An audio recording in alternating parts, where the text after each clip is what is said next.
T'as déjà pris le temps de réfléchir à là où tu allais dans la vie? Si tu me dis que t'as jamais stressé ou douté par rapport à ça, c'est que t'as jamais réfléchi à ça. Justement, pour la petite histoire, si vous regardez dans la vie de manière générale, souvent les gens, ils changent de métier vers les 30 ans, des fois 40 ans, 50 ans. En fait, c'est qu'ils ont pris tellement de temps sur des choses qu'ils aimaient pas et ils ont tellement pas voulu avoir cette réflexion avant, qu'ils se sont bloqués et donc ils commencent à faire cette recherche beaucoup, beaucoup, beaucoup plus tard. Donc si vous le faites maintenant, justement, vous prenez un avantage.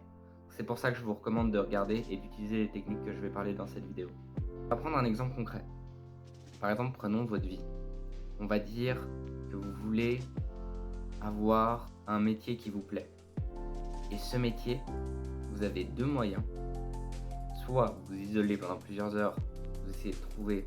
C'est une technique qui demande vraiment déjà de devoir méditer dans sa vie, tout ce genre de choses pour pouvoir bien l'appliquer.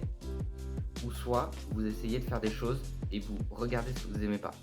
Par exemple, vous essayez dans la mode, vous voyez que ça vous plaît pas, tant pis. Tout ce qui est massothérapeute, tout ce genre de choses, ça vous plaît pas, tant pis.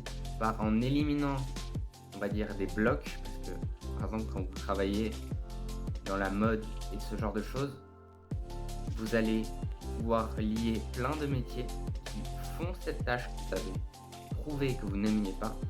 Et ça vous permettra d'éliminer plus de jobs que si vous essayez de chercher directement ce que vous aimez.